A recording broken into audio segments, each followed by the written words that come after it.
This story was taken from John 4, 1 to 40. So that day, traveling from Jerusalem in the south to Galilee in the north. So this is from Jerusalem in the south, and they were traveling to Galilee in the north. So at the time, Jesus was traveling, and he was tired and thirsty. So he was tired and thirsty, and Jesus sat by Jacob's well. Many of us know about this story, right? The woman at the well. Jesus sat by Jacob's well while his disciples went to the village of Sychar, about half a mile away, to buy food. So they were traveling, probably a dusty road, and it's about lunchtime. They were tired, and they were really tired, and they were ready to eat. But Jesus sit there at Jacob's well because he was waiting for someone. And it was about noon, the hottest part of the day, and a Samaritan woman came to the well at its inconvenient time to draw water. As you know, that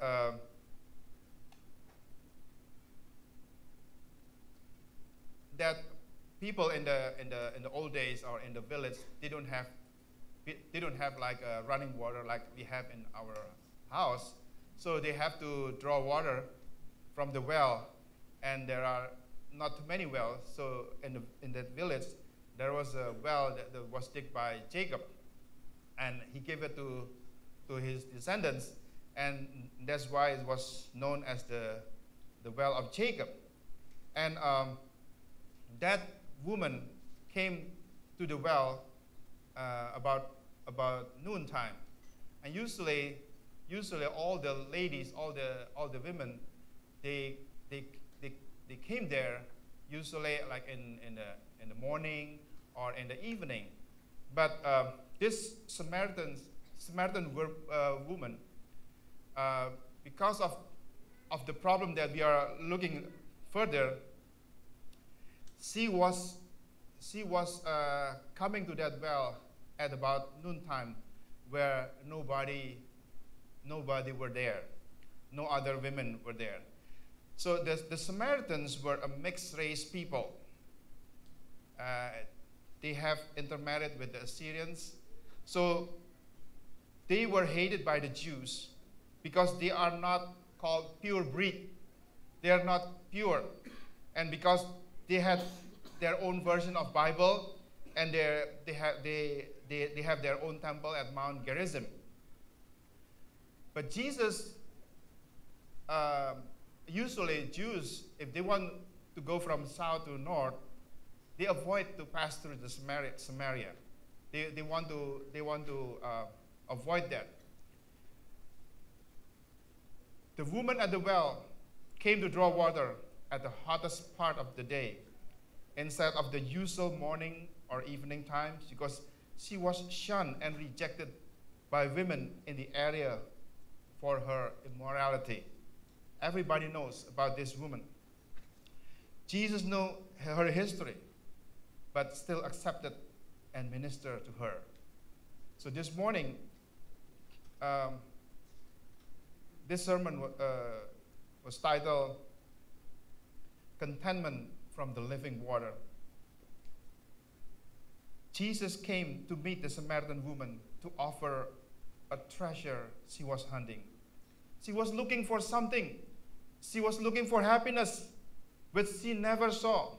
So many, if you know today, there are so many big and successful, quote unquote, successful people, successful by human standard, are looking the very thing that woman was pursuing. Revelation 3:17 said, the Lord said to the Laodicean, I'm rich, I've acquired wealth, and do not need a thing. But you do not realize that you are wretched, pitiful, poor, blind, and naked. So many people who consider as successful, quote unquote successful, but actually they are poor, they are naked, they are pitiful, they are blind. Around you, around us, there are so many people who are thirsty and searching also for happiness. So this morning, this message that was Brother Robin said this morning also, that we need to respond to the living water. People should come to the Lord who offers spring of living water, which can quench our thirst. In her pursuit of happiness, she married and lived together with more than 5 men. That's why she was despised by all the women in that village. That's why she avoided to come to that well where other people were around. She knew it was wrong. She knew very well. She knew it was wrong, but she felt empty. She felt ashamed of herself. Therefore, she avoided to meet other women in the village where she lived. Lonely, anxiety, depressed, shame, that she was at her lowest point in her life. Jesus met her. That's the time when she met the Master. When she met the Master, everything changed. In her dark history. So she came to that well to look for happiness, but she never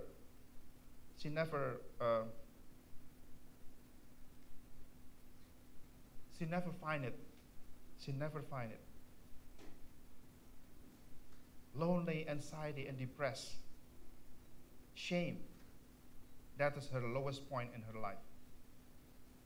Jesus met her. Jesus came to her. That's the time she met the Master. When she met the Master, everything changed. Amen. When she met the Master, everything changed.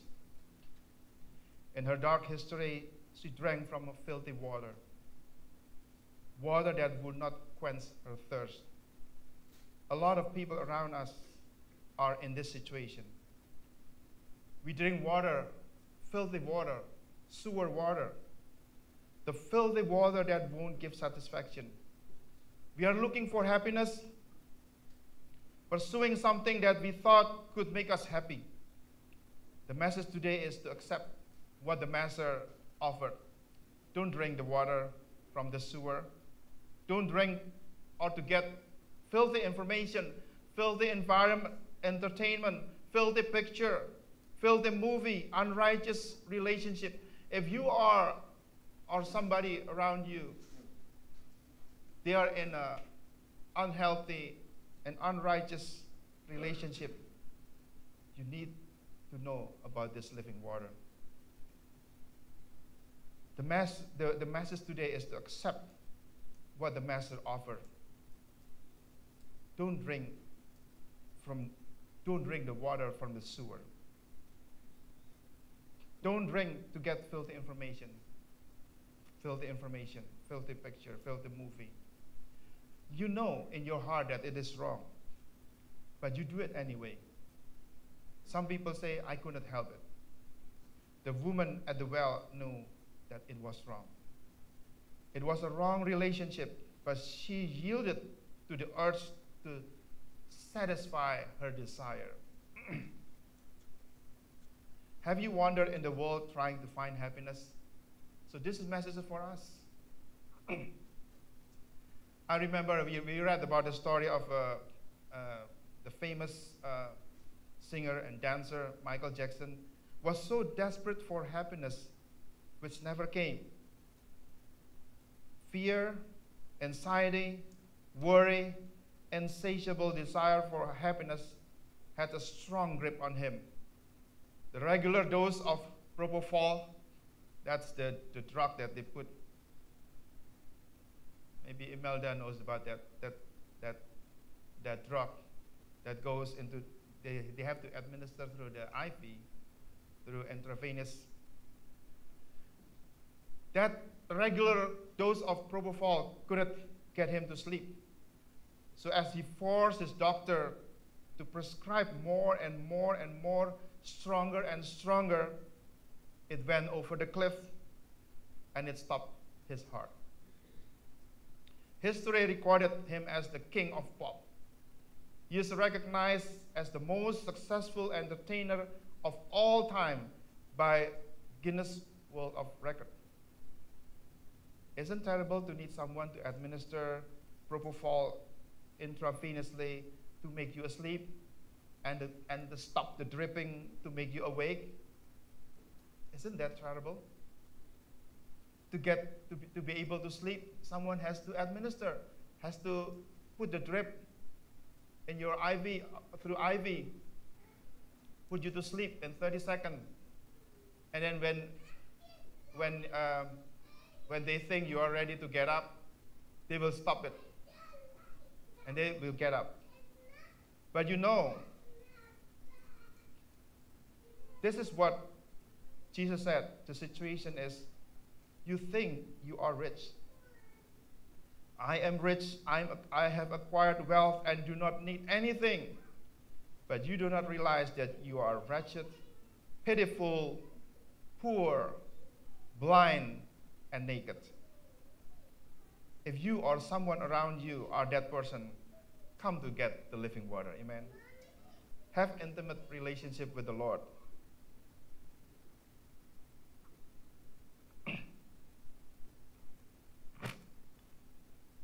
Martha was doing the quote-unquote right thing according to what she believed, busy seeking to please her master. But Mary was, Jesus commanded Mary, she was done, she did the perfect thing. Just spend time in the presence of the Lord. You know, we know that we have the marital crisis in this world. A wife doesn't really need her husband to be extremely busy with the work. She just wants him to be close to her. That's what she wants. She just needs a companion. She just needs her husband's presence. Relationship. You know, our parents, our grandparents, the older generation, they always say that why the poverty can break marriage. Why? Because when the couple have to work 2 shifts probably, they never have a chance to be together. As they became strangers to each other, there is no reason to stay married anymore. Is that right? So that's why poverty can bring down a marriage. The woman at the well might be at the point of desperation, guilt feeling, ashamed of herself, or even of the point of suicide. Jesus came to her rescue. There are so many suicides around us.